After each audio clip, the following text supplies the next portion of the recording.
there, my name is Kelly Dell with Off the Beaded Path Beadstore.com. I'm so excited you've joined me today because I'm going to be making an earring that goes with a necklace I taught you back in early January of this year.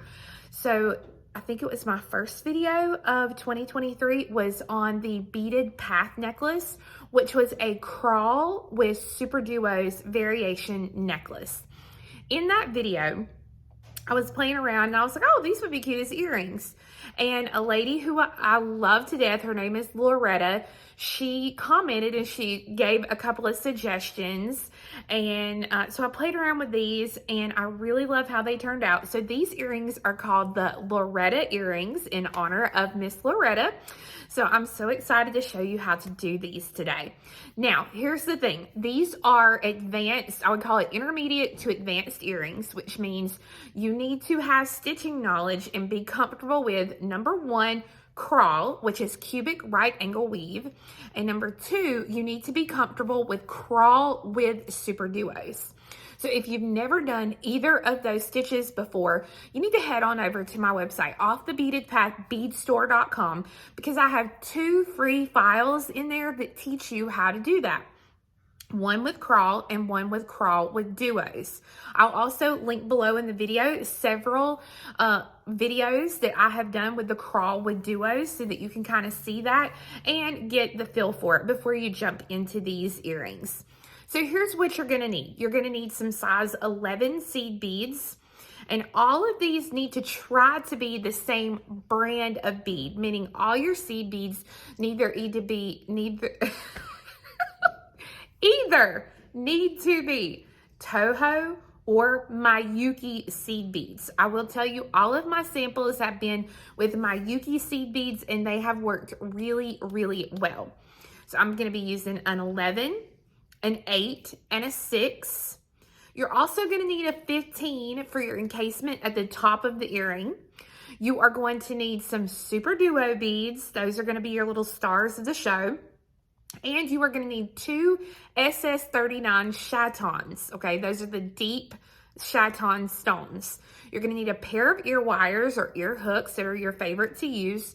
You're going to need a size 12 beading needle, and then you are going to need a thread such as Fireline, Dragon Thread, Wildfire, one of those threads.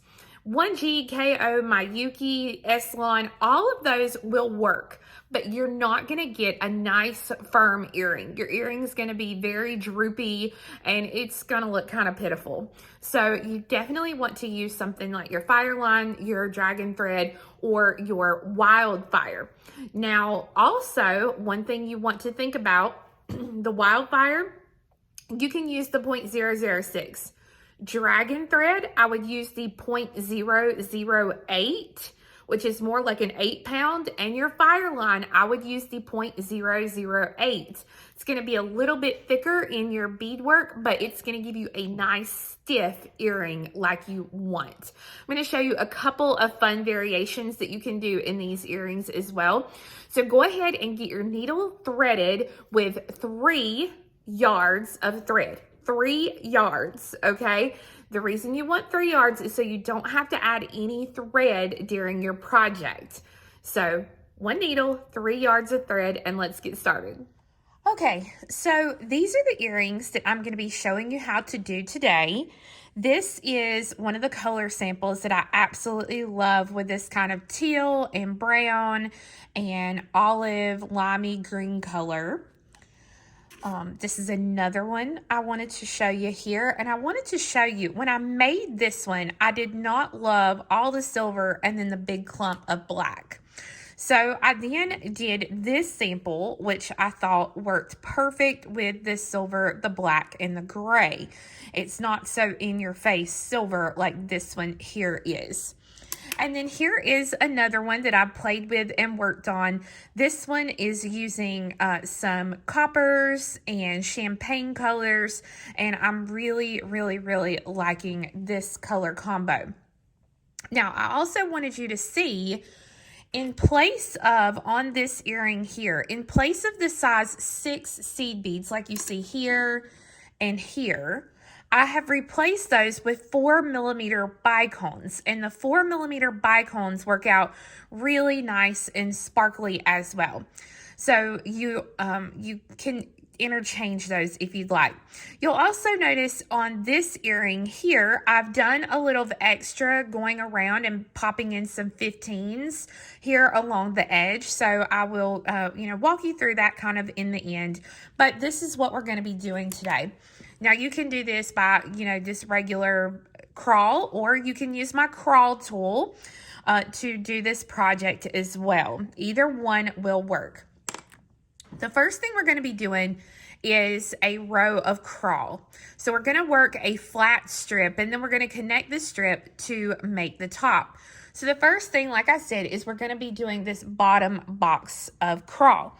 So to do this one, you want 1, 2, 3, 4, 5, 6, 7, 8, 9, 10 boxes of crawl using your regular size 11 seed beads. You can see here, I now have my 10 boxes of crawl. Another thing that you may have observed is that I've gone ahead and I've gotten rid of my tail thread, because you're not going to be using that for anything. Now, one thing I did forget to mention, that if you're using a crawl tool to do this part of it and to get it started, you'll actually want 11 boxes, because when you take the first box out off of the tool, that will give you your 10 boxes. Once you have those 10 boxes, then you're ready to go with the crawl with duos. So if you remember, the first row is 8s. All right, so I'm going to go ahead and put the 8s in. And you may have noticed as well that I'm using green thread. The reason I'm using the green thread is because of the fact that it blends in a lot better. Because if I would have used black, the black would have been really bold.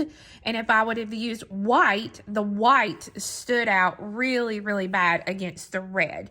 So that is why I changed to the green, and I really, really like how the green looks. So this is the green in the wildfire, or you could use the green in the dragon thread, whatever you want. So again, you can see my first row there is with 8s. My next row in the crawl with duos is 8s and 6s, or if you have a 4mm bicone, remember you can use a 4mm bicone in this step. Now, I'm kind of going through this a little bit quick and not really doing a lot of explanation, because I have already done so many videos on the explanation of crawl and crawl with duos. So I'm going to put links in the video below. If you need to know how to do that, you'll be able to watch and learn how to do the crawl with duos. And I have no idea what this color is going to come out looking like. I just wanted to totally step out of my box. So we will see what this looks like. Okay, so now you know, for those of you who have done what I suggested in the beginning and you have been following along, now you'll know that it's the duo part. So I'm going to start building my crawl with the duos.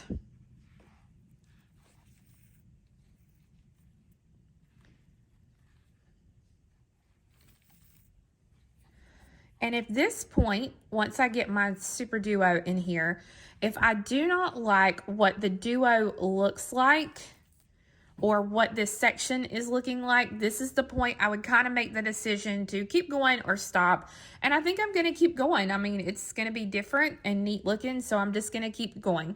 So I'm going to do my section here of crawl with duos.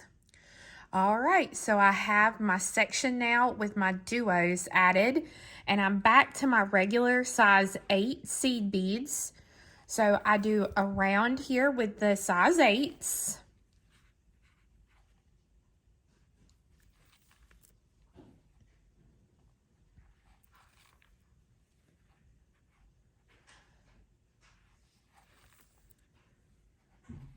And then once I finish this row, this is going to be my row with the 8s and 11s. So this is how we're just decreasing back down to do our other side. So this is where I pick up an 8, an 11, and an 8 so that our 11s are on the top. They are our point beads here. So an 8 and an 11.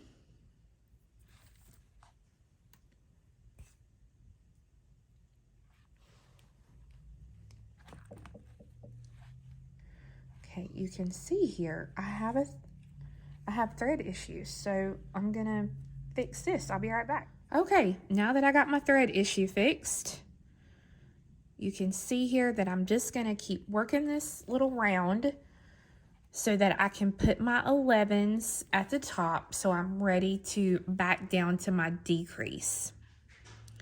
So once I've got my little 11s on the top, now I'm going to do 10 more boxes using my size 11 seed beads of crawl. All right, so once you have your 10 crawl box section, your crawl with duos, and then your next 10 box section, then you are ready to connect the two ends together.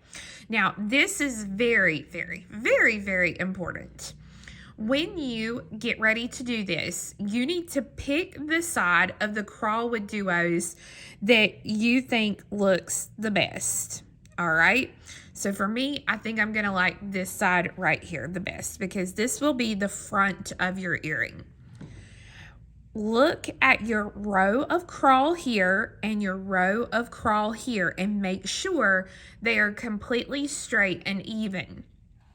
And then what you're going to do is you are going to bend these together just like this at the top. Now, before we do the connection, again, double check and make sure that the row starts here and it goes straight up, not twisted or anything to that nature, and then hang on to that here at the top. If it gets twisted, you will be able to tell it. Okay, so the first thing I'm going to do is I'm going to connect the top of the box together. So I'm coming out here. So I'm going to pick up one seed bead and I'm going to come across to the same adjacent bead.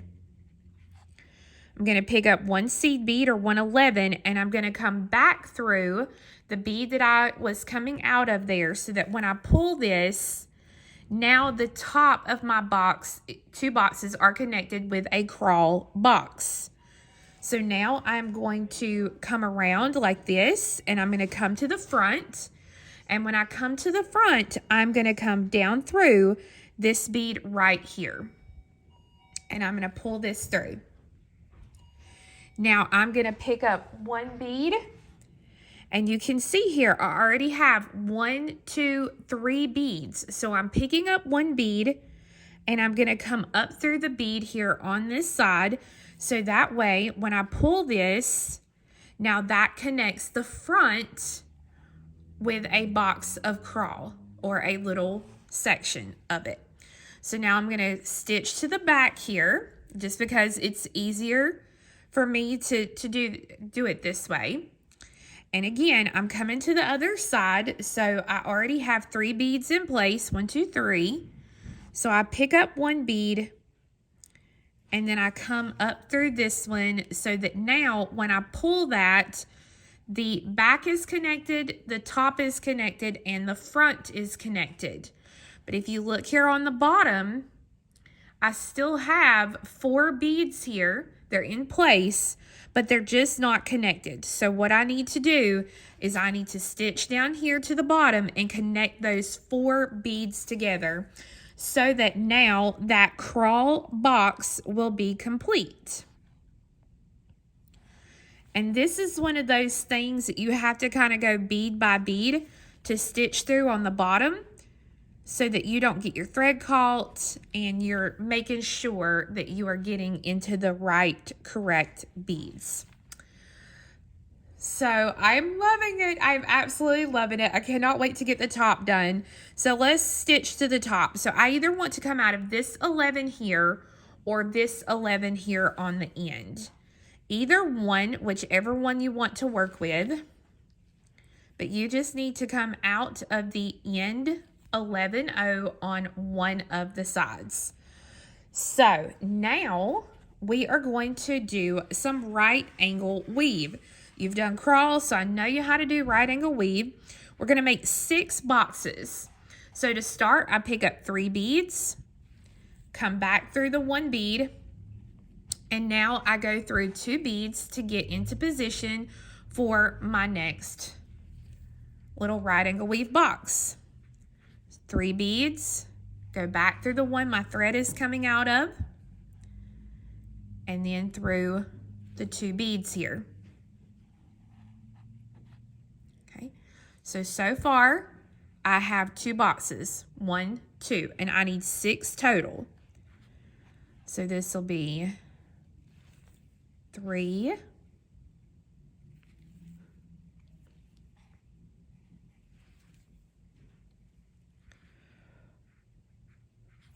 4, 5,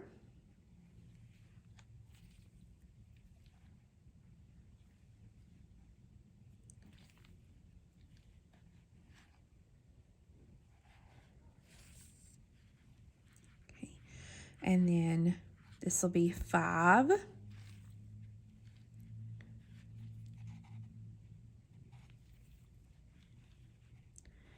and then 1 more box of right angle weave to give me 6 boxes now of right angle weave. So again, if I lay them out, you can see I have 6. Now, my thread is coming out in this direction, so I'm going to finish this out to connect it to the other side over here. So I'm basically going to be connecting. So I pick up 1 11, and I'm going to come through the other end 11-0 in this direction. And when you do this, make sure that your strip of right angle weave does not get twisted and that it stays straight. So now I'm going to pick up 1 11, and I'm going to come through the end. Let me pull that down so you can see it. The other end bead there. So that when I pull this, now I have a ring of beads here along the top. So we're making our encasement. So the side that I'm coming out on is going to be what I will consider the front side of my piece. If this is not the side you liked and you wanted this side over here, then just stitch your thread to come out on this side. So I'm going to go through the very next bead here in my circle. So I'm just getting into position to come out on the front. And this is where your 15s are going to come in. Now, I have a dilemma I've got to kind of decide, because part of me wants to put a dark blue crystal here on the front. And I don't know if I love that. So give me 1 second. Okay, so I changed my mind. I'm going to use Crystal AB on the top, but I'm going to use this beautiful blue 15 to kind of pull some blue in here as well. So I'm coming out of a bead on the front of my little encasement, and I'm going to pick up 115, and I'm going to go through the next 11 just right here on the front. Pick up a 15, come through the next 11.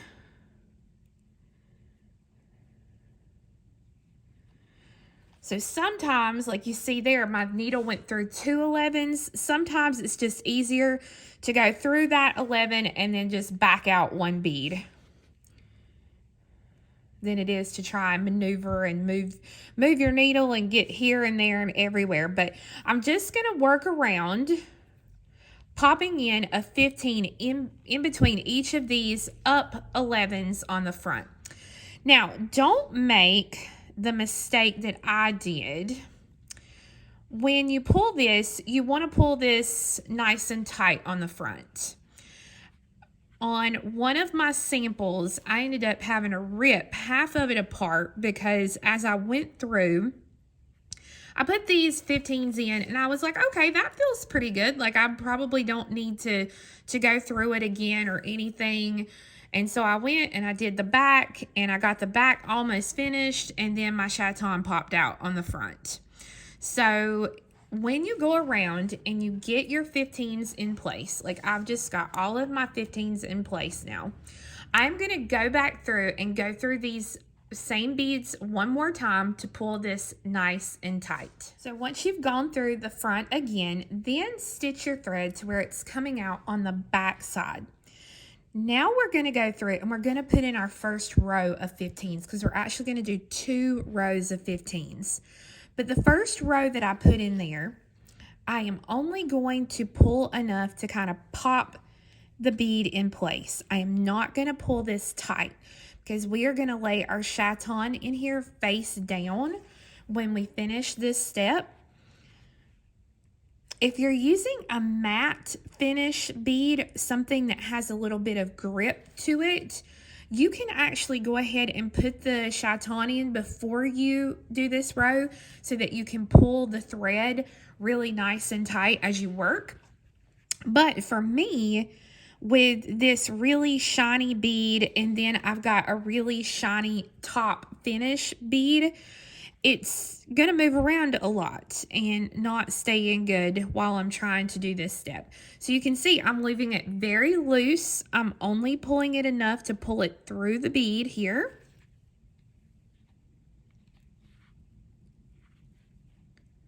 As I work my way around.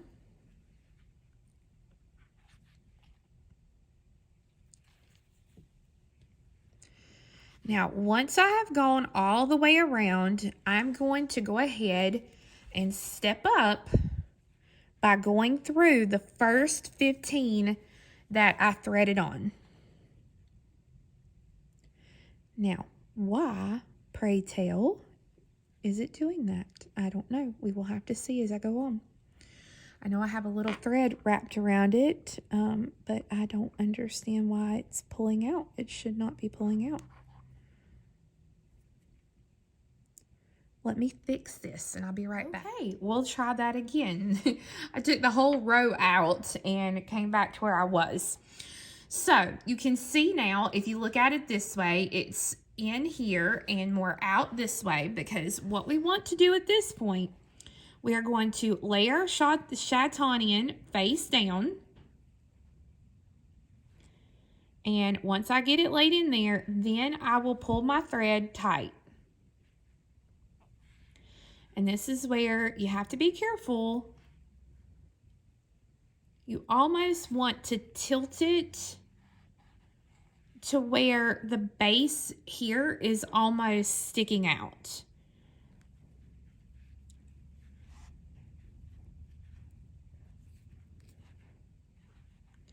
So we want it centered. And to me, this is kind of one of those things you're going to have to whittle around with it until you get it exactly in there how it needs to be. There we go, because we don't want it to pop out on the front. Oh, I'm loving it. We don't want it to pop out on the front, but we also want it centered and looking really good.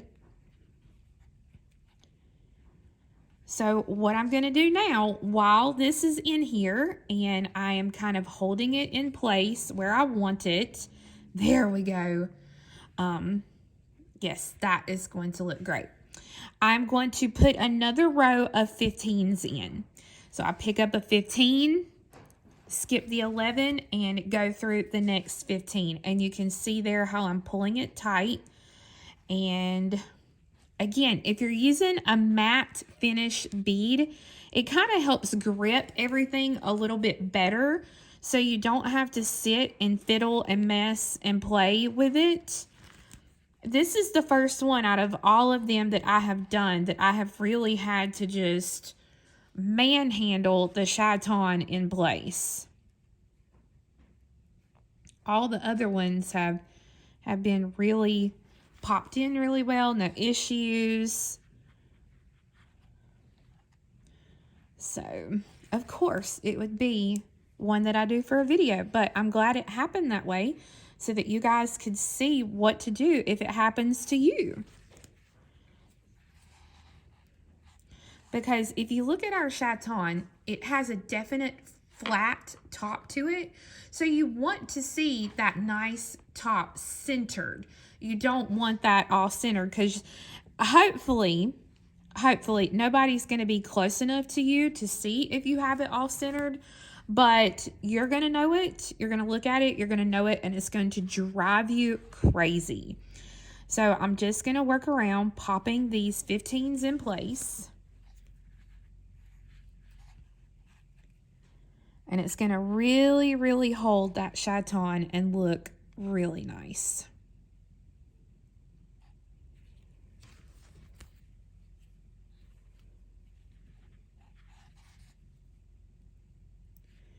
All right, so the last one is going to be the hardest one to kind of pop into place, because it should be really tight here.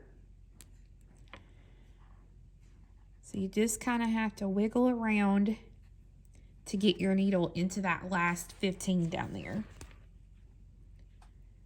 There we go. So it looks good on the front, it looks good on the back. So now what I'm going to do, you can either go through your 15s all the way up to kind of reinforce them, or you can stitch through your 11s. It does not matter. I'm just going to stitch through my 15s because I see here where my thread had kind of shredded a little bit.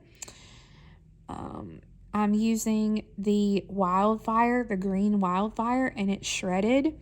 So I'm just going to go through these 15s here on the back side where the thread shredded, just to go through them again, just in case.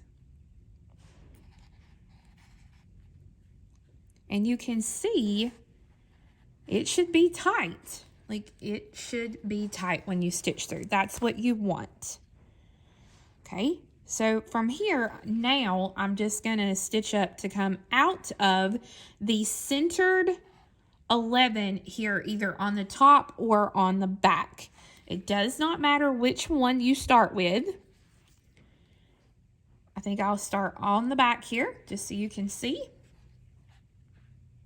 All right, so I'm going to use my 15s, and I'm going to pick up 7 of my 15s. So 4, 5, 6, and 7. 2, 4, 6, 7. Now I'm going to come back through the same 11 that my thread is coming out of to make a circle. And then I'm going to go through those beads again. If you're using a thicker thread like I'm using, you only have to go through these once more. But if you're using a thinner thread, I would definitely recommend you reinforce that little loop more than once. So now I'm just going to stitch around to come to the front side of the encasement. And I'm going to pick up 3 of my 15s. And I'm going to go through the 4th or the middle 15 here on the loop that I had already created. So I'm going through the middle one. And then I'm going to pick up 3 15s. And I'm going to come through that front 11 again, so that now I have a little double bail, it looks like. So it looks like I've made this double bail, but it's really neat because what happens is you just run your ear wire through it just like that. So it gives you a fun little way to finish off the ear wire. So I'm going to go ahead and I'm going to reinforce the front one more time. Again, if you are using a thinner thread, you may want to go and reinforce a couple of more times. But at this point, I have gone through that top bead enough times that I don't have to worry about it coming apart. Now, essentially, at this point, I could be done with my piece, completely done. And what I'm going to do, because I'm using a thread that is now started to shred here, I'm going to go ahead and finish the thread off. So I'm just going to stitch through and get rid of the thread. Honestly, there is no reason to tie the thread with half hitch knots if you don't want to. All you have to do is stitch through your beads several different ways, locking them into place, and then you'll be able to just trim this excess thread. And then I'll just start a new thread. It's no biggie for me. No biggie at all. So I'm good on that. So if you wanted to, you could be done. And this would be super, super cute. But what I want to do, I actually want to bring more of the blue into the earring. So to do that, I'm going to do what I did here. Except for, I think I'm going to go ahead and do it in the center too. I've just kind of been playing. But I'm going to go through and I'm going to pop some 15s in here around the outer edge. So I'm going to go ahead and I'm going to start a new thread, and I'm going to come out of this bead right here on the front of my piece. So I've got my new thread added here, and it's coming out of the bead here that it needs to come out of right there. And I've actually switched over to my red KO thread since I'm using these red beads.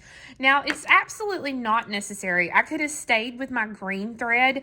It's just that the holes are already pretty full of the thicker thread. So that's why I just switched to the thinner thread. You definitely don't have to do that, but I definitely want some of this blue to accent, to pull everything together. So I'm going to start here on the outer edge, and I'm just going to pick up 1 15 and go through the next 11. Now, when I pull this, I'm not going to pull this tight. I am only going to pull it enough to where my size 15 seed bead will pop into place. If you pull the thread really tight, what's going to happen is this is going to scrunch up, and you don't want it to do that. And you can already tell how different that's going to make the earring look. Like, it is going to be so pretty. I love this. Now, I'm going to keep doing just the one bead till I get a little further down on my piece here. And then I'm going to start picking up 2 15s, because right now, one still looks really good with what I've got. But I think about my last 3, let's see, 1, 2, 3. Yeah, I'm going to say, let me look here what I did on this one over here. Yeah, I did my last 1, 2, 3 sets with 2 15s. So you just basically want to use eyeball on this, because I think depending on the brand, each person's, the width is going to be just a little bit different. So now I'm going to pick up 2 15s and go through the next 11. And you see they just pop right in there. They look really good. So I know that's exactly what I need in place. So I'm going to keep going until I come down to the 8.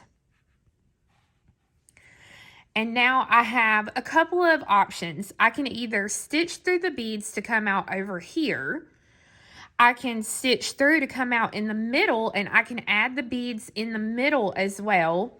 Or I can stitch to the back, and I can run these along the back side. I think what I might do is I might go ahead and stitch this inner corner here and then come around and do it that way. So I'll stitch through these 2 beads. And now I'm not going to put anything right here where this 8 meets this 11, because if I do, it's going to look funny. It's going to stick out and look funny. So you don't need anything in that first stitch.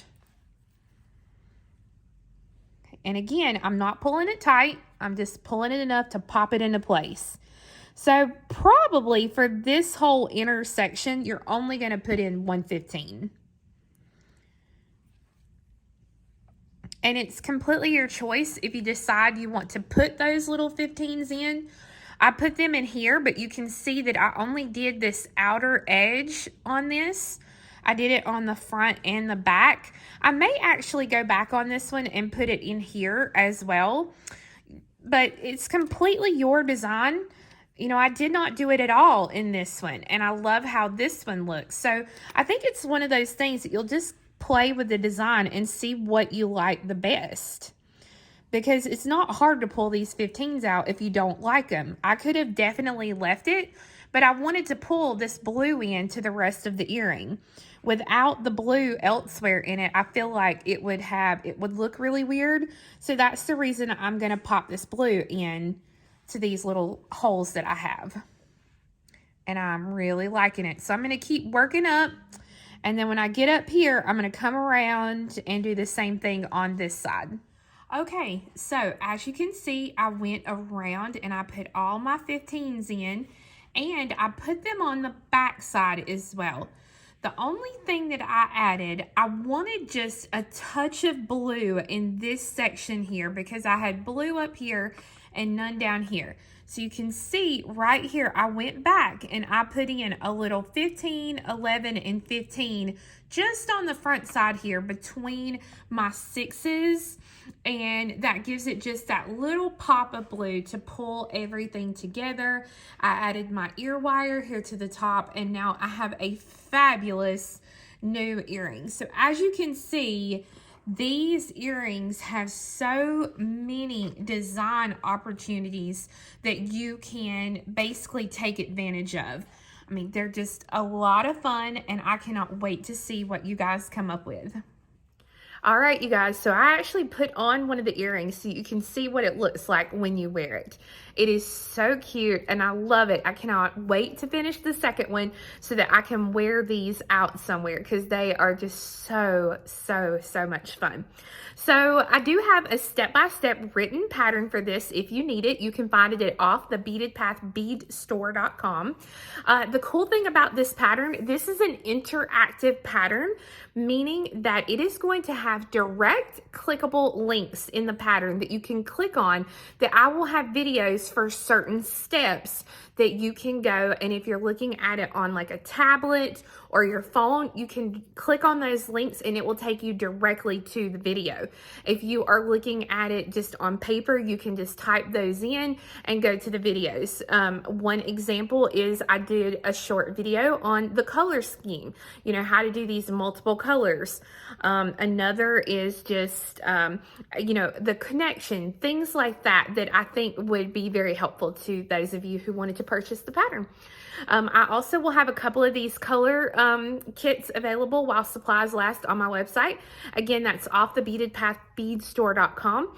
Make sure to come back next week because we're going to talk about the difference between the Storm Duo and the new wave bead that has came out. So I look forward to seeing you next time. I hope you have a wonderful week. We'll talk to you again next time. Bye-bye.